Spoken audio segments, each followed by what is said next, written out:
Hey guys, it's Cassie, and this week I'm unashamedly obsessed with Hogwarts Legacy. Disclaimer, if you came into this video thinking I was going to roast trans people, you've wandered into the wrong neck of YouTube because I actually support trans rights. But if you came into this video being like, hey, I have been kind of hurt by what I've seen online where people are saying I'm transphobic if I'm still into Harry Potter, then this is the video for you.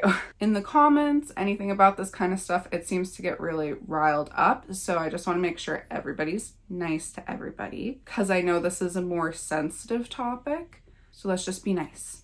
Now I'm going to try to explain the tea, but this video does it better.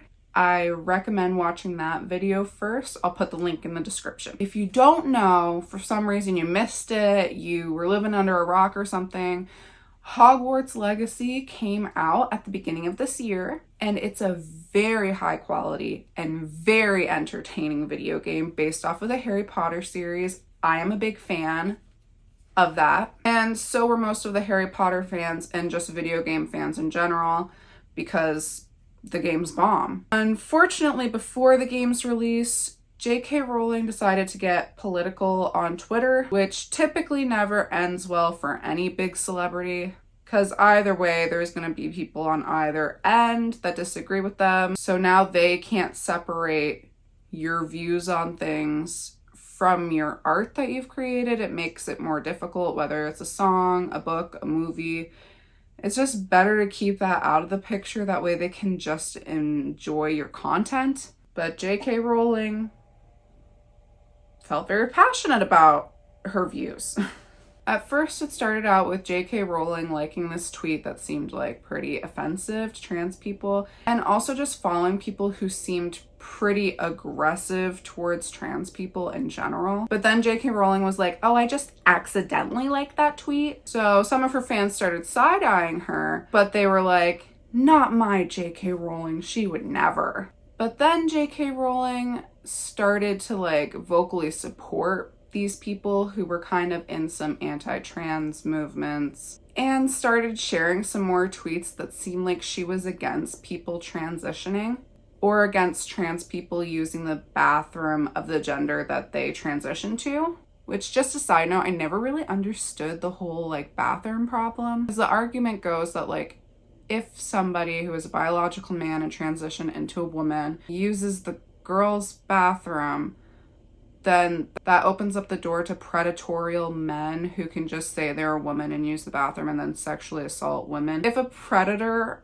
wanted to abuse a woman in the bathroom, it wouldn't really matter if he was allowed to go in there or not. It's not like there's a fingerprint system or something that says like, oh, you're a female, enter. Oh, you're a male, don't enter. Like, anybody can go into the washroom, and these predators are really creative. Predators don't really give a crap about rules, so I never really got that. But that's a different story. So even after JK Rowling was kind of sharing her like tweets, people in the LGBT community and like the allies of it were still giving JK Rowling the benefit of the doubt. But people really lost it when JK Rowling came out with her essay addressing the controversy, because she didn't really back down on her stance at all. She just kind of reaffirmed it. And people in the trans community were really upset about it because in her essay, she kind of reinforced these stereotypes and misconceptions of trans people and didn't give their whole side of the story. It's also interesting because JK Rowling seems to have more compassion on people who were biologically born as females and then transition into males.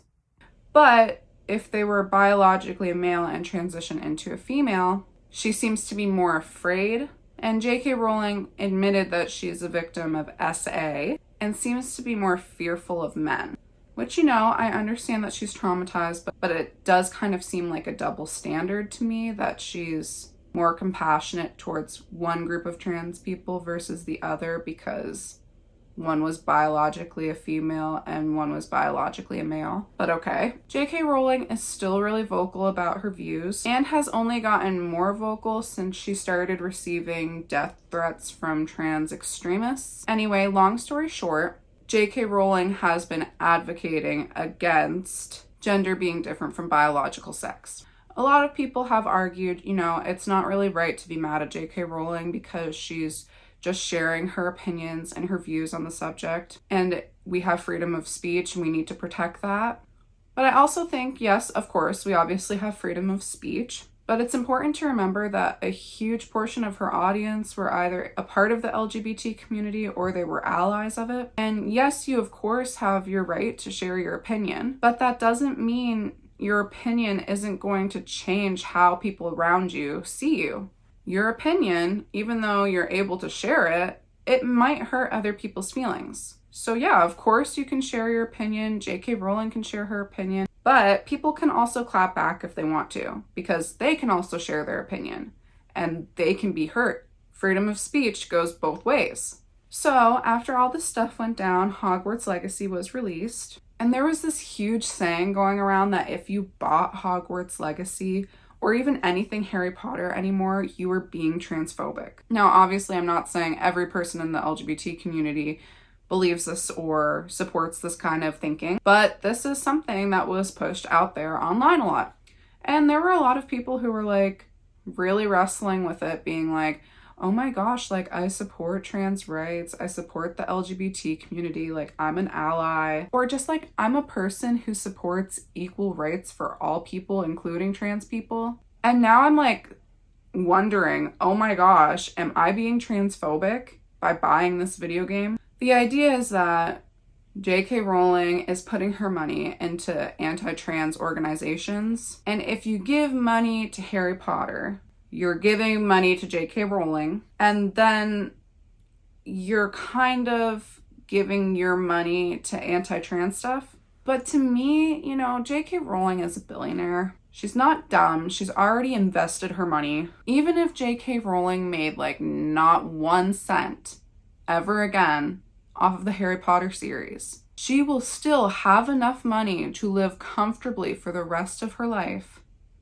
and still support the anti-trans organizations that she does. Even if Hogwarts Legacy ended up not selling at all, JK Rowling would still be doing her thing with her money. And the people who bought the game aren't telling her to do that with her money. If I buy a Tesla, which I'm too broke to do that, but like, let's say I did, and then let's say like I find out that Elon Musk donates to, I don't know, some like child slavery organization. Am I still gonna buy from Tesla? I don't know if I'm a bad person, guys, but honestly, I would still buy from Tesla. Elon Musk is too rich. Like, there's nothing we can do. He invests his money. He's smart. He has financial advisors around him.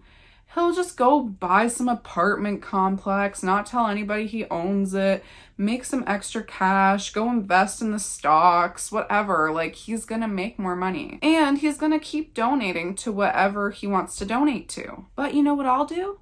I'll support anti-child slavery organizations with my money. I'll vote against it if the opportunity arises. And I'll share my views with other people around me and why I don't think it's right. That does not mean that if I'm buying into Tesla, that I'm buying into child slavery. When I tip a waitress, I don't know what she does with her money. Maybe she goes and she buys drugs with it. Am I supporting the drug industry when I tip her? No, that's her money, her free will, her choice. Some people might think that their way of like helping the trans community is to just not buy or support any Harry Potter stuff anymore. And okay, that's your choice. Maybe you can't separate the artist from the art because she's kind of ruined it for you. That's completely understandable. But don't go around telling everybody who still watches Harry Potter, who still buys merch from it, who plays Hogwarts Legacy, that they're transphobic now. It's honestly just gonna turn people off to helping your cause. Most of the actors and actresses in Harry Potter came out and publicly said that they don't agree with what JK Rowling's saying or doing, and they do support the trans community. The money we spend on Hogwarts Legacy doesn't just go to JK Rowling. It goes to the creators, the artists, the directors, the game developers. Many people of which who might be supporting the trans community, and people who might not be supporting the trans community because we don't know what they do with their money. The point is that the money from Hogwarts Legacy doesn't all go to JK Rowling. It also goes to other people. If JK Rowling ruined the Harry Potter series for you, I'm genuinely sorry. That honestly sucks because I know this was like a huge part of your childhood. It makes sense that you don't want to watch it anymore. But some of us, and I know some people disagree with the whole you can't separate the artist from the art thing, but some people can. Like, I genuinely, like, I will be over here voting for trans rights, but I will also be over here reading my Harry Potter books because there is nothing anti-trans in Harry Potter. And Hogwarts Legacy, they have a trans character. They make it like inclusive. Some of that might have been a marketing thing because they're trying to cover up from all of JK Rowling stuff. But either way, there's nothing anti-trans in Harry Potter. The actual content is wholesome. I personally am able to separate the two. So just don't look down on people who can do that and like judge them and say that they really don't care about the cause or whatever. So if any of you guys have been out there being like, man, that's kind of rude, like, oh my gosh, I don't want to tell my friends that I play Hogwarts Legacy because what if they're going to be mad at me or something? Like, honestly, it's okay for you to have your own views on the subject, and buying a video game does not mean that you're transphobic. That's my little rant of the day, guys. Thank you so much for watching. Remember to be nice in the comments. Anyway, love you. Bye.